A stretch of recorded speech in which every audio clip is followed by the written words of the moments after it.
Morning, church. Morning. Won't you pray with me from Psalm 119. Gracious God, I pray that you might bless the words of my mouth and the meditations of all our hearts. Might it be pleasing in your sight, O Lord, my rock and my redeemer. Amen. This morning over coffee, my wife asked me a question she doesn't always ask me on Sunday morning. She said, what will we be learning about this morning? I said, we'll be learning about Jesus as a teacher. We'll be talking about what we're learning and what we're teaching people. She said, oh, do you have a good teacher story? If not, do you need one? Or 2,000? I said, no, we'll hopefully let Jesus be our teacher this morning. My question I have for you today, I want you to bathe yourself in, is a question I asked everyone who was a candidate for the leadership team in the last church I had. Now, as I went from house to house, speaking to people, I asked them one question. I said, who has been a spiritual guide or motivator for you?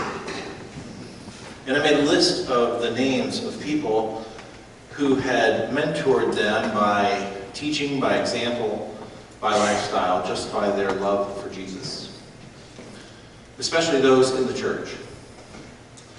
And I invited into the leadership team those people that they had named. Thinking to myself, who better than to make decisions about our church than those who are led by Christ and their witness is seen through their gifts in their life. Interestingly enough, when I sat and spoke with those people and asked them this question, who are you discipling and who is discipling you? It was the hardest question for them to answer. I thought to myself, why?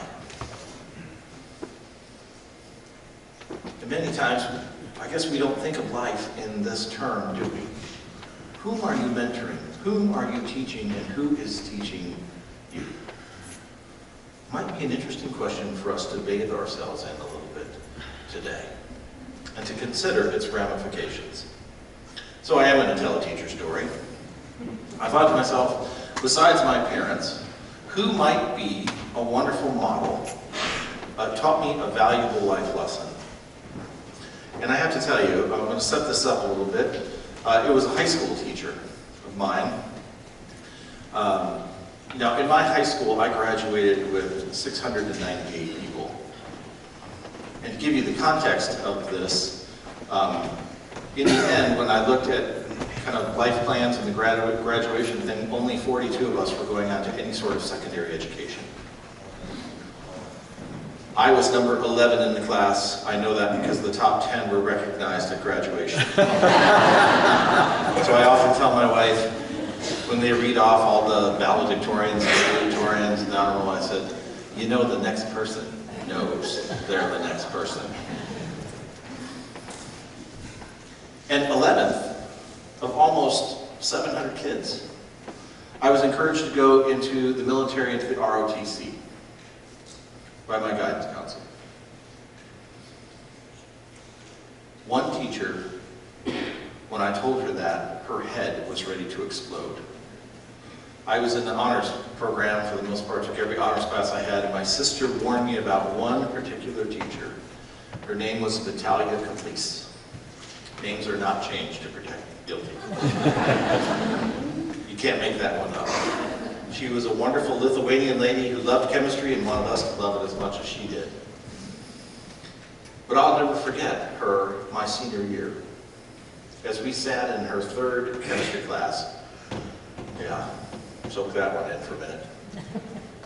As it got to be toward late fall, she would take a moment in one of the class periods and point at each one of us and say, where are you going next year and what are you studying?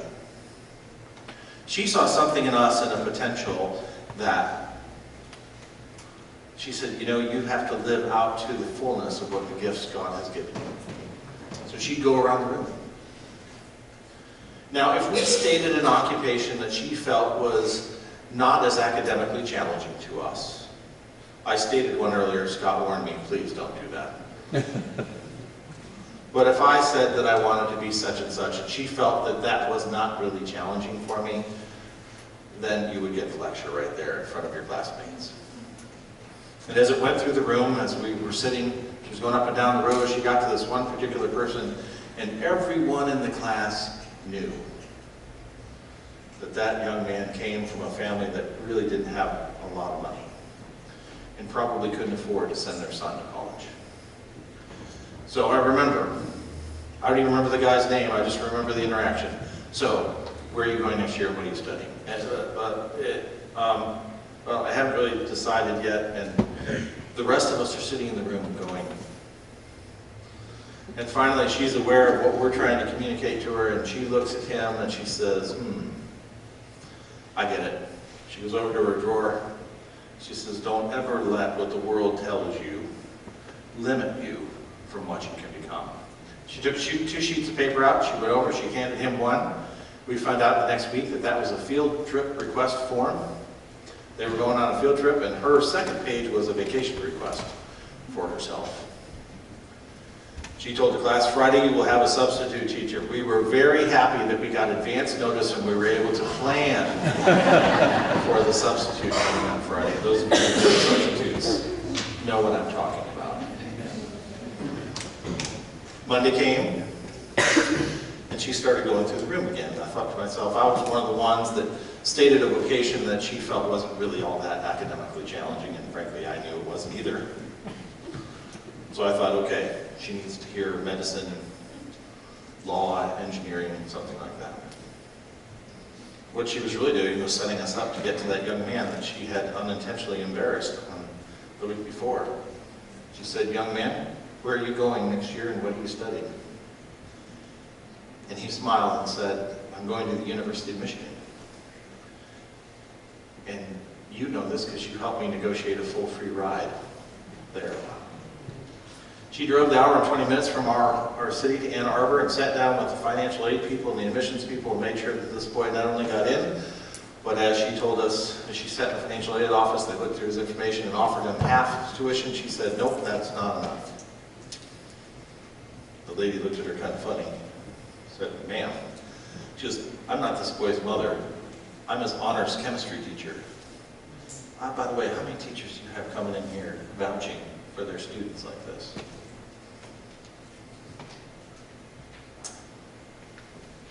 Now, some of us might agree. Negotiating a full free ride to that school might be considered child abuse.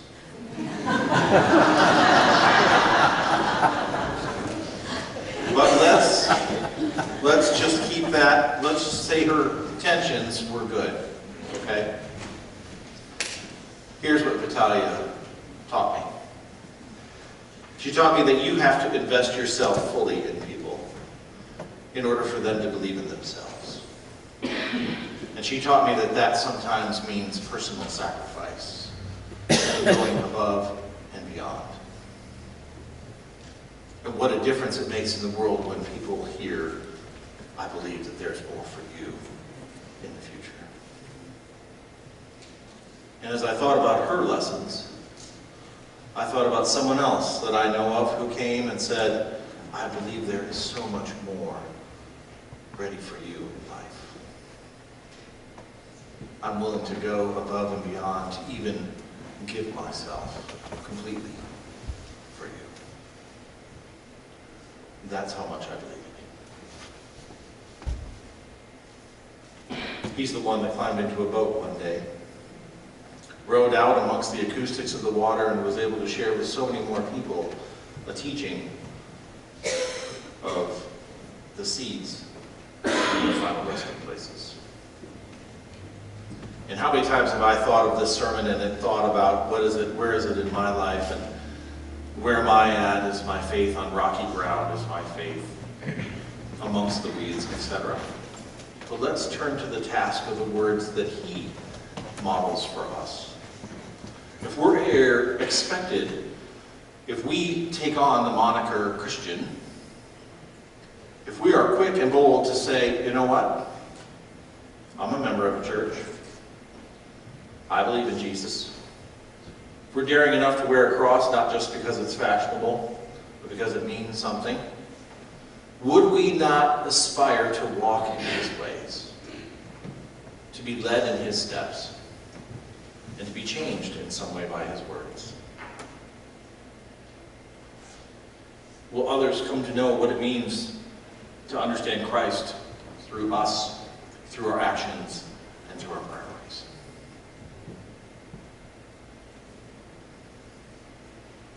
I'm one who believes fully in the power of Scripture. There are many who have given their lives literally that we might have this book, each to our own, to read, to be inspired, to be motivated, to be different. To find within it revelation. And just as we honor at times the sacrifice of those who serve beyond our borders and even within our borders, that we might be free. So much more important that God's word is something for us and not something that has to be translated or interpreted or in some way muted or changed. But the reality is, even though the Bible is the best-selling book every year, people never open it and they never read it. People in the church. Let me give you an example. Our conference back several years ago, almost 10 years ago, decided to employ as our chief financial officer a man who has admittedly been in a same-sex relationship with his partner for 15 years. The congregation was going to be in an uproar after this vote was taking place. And I remember talking to the pastor about it on the way home. And sure enough, Tuesday morning I had one of my Bible study teachers, a good person who really seeks and wants to live a good life, comes rushing into my office and says, "Well, isn't this terrible?" What, that we employed somebody? No, that we would employ somebody of this persuasion. Why does that upset you? You don't believe? You don't believe that homosexuality is a sin? No, I'm asking you, where do you believe it? How do you come to know that? He rushes in the lead pastor's office. Your associate pastor doesn't even believe that this is wrong. He comes back out, and the lead pastor says, "Go talk to him again. I think you're missing this message." And I said to him, "Okay, let me ask you a question. You teach Bible study. Where in here does it say that?"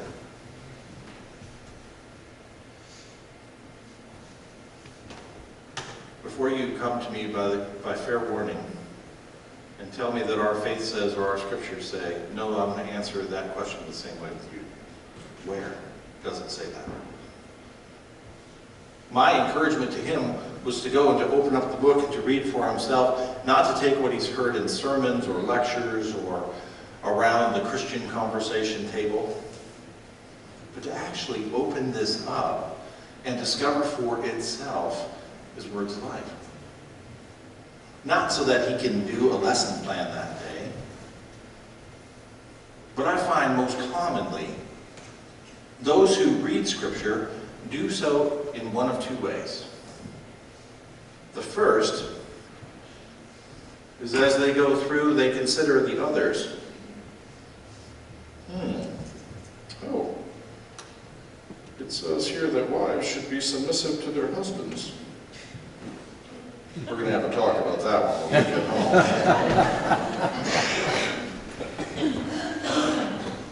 Oh, don't throw stones. You know, I saw the neighborhood kid doing that. Boy, I'm going to go down and tell his parents.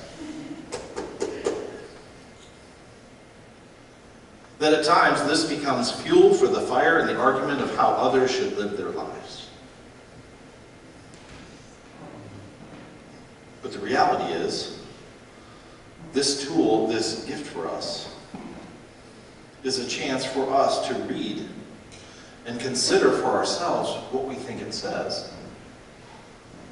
To ask ourselves, what does that mean to me in my life? To go out and to practice that, put that into practice in some way, and then evaluate, is this a better way to live or not? That's Wesley's four-part formula to Bible study. Read. Ask yourself the question, what do I think it's saying to me? Go out and apply what you think it says to you, and then evaluate. If you feel you're living a better life, make it a habit. If you're not, throw it away and go back and say, well, I must have misread that. It's about personal transformation. And then out of personal transformation comes world transformation. When people see others, or people look at us and see Christ in us. We've come under the notion that we should be nice and good. And we lack at times the appropriate accountability and discipline it takes to raise a child and to let them know, you know what? I can't be your friend right now. I have to be your authoritarian. You have to learn a lesson so that when you go into the world, you understand that the world's going to hold you accountable too. That you have to earn what you get. That you are not entitled or given or granted anything that you want. We learn lessons about being compassionate. We also learn lessons about not being greedy. We learn lessons that at times we understand, why am I worried about that? God's got it. We find within its pages injustice and persecution for people of faith, and that's okay. If it were to mean that others would find Christ in us, even amidst our times of persecution. It's about something more than gaining facts and history and ammunition, unless we're pointing the gun at ourselves.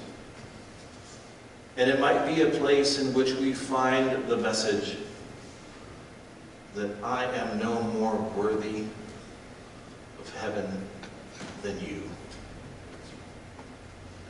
That no amount of seminary degree or education or life study, doesn't matter how many Adam Stanley or Joyce Meyer studies I've done,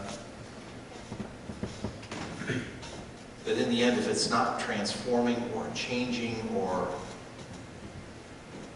renewing me in a new way of living and thinking, then it's just left up here. And the most difficult movement is from head to heart. That's why Jesus says, be careful, folks. If you hear the words of life and you don't seek understanding or application, the evil one will come and snatch them away. If you hear them and you're joyous, but you really don't want to apply them, if you understand the words of grace but don't live within the means of grace, then when trouble and persecution comes, you lose heart and faith. That when you hear it and say, yeah, but I don't know, and start to judge its truth, its application in your hearts, and begin to doubt whether or not it really means, then the worries of this world and the doubts of tomorrow will choke whatever little faith we have in us.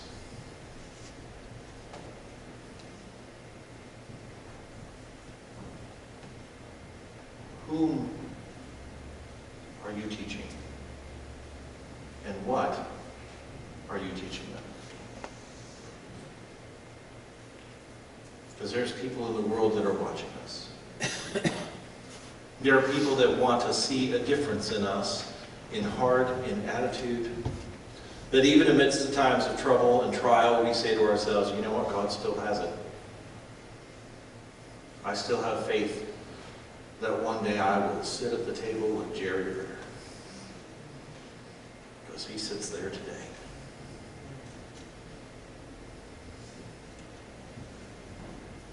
within its pages we would find, I am not worthy, but there is one that looks down on me and says, you know what, I believe there is so much more for you.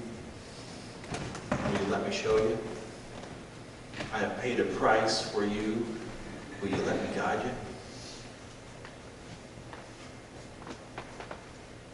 I've paid the price and given it all. Will you let me in? And let me guide? And let me live? One that's already paid the price. One that's already said, you know what? You're all right. And who's invested themselves fully. If we're to walk in his ways, I think we need to give regular attention to the question, who am I discipling? Who am I mentoring? And who is mentoring me on this journey? Realizing that in many ways, our behaviors, our thoughts, our attitudes might influence positively or negatively the next generation, those who aren't here, those who have yet to find.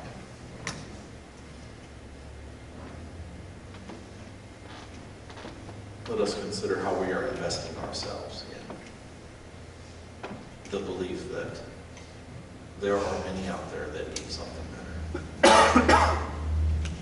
But let's invest ourselves in their future together.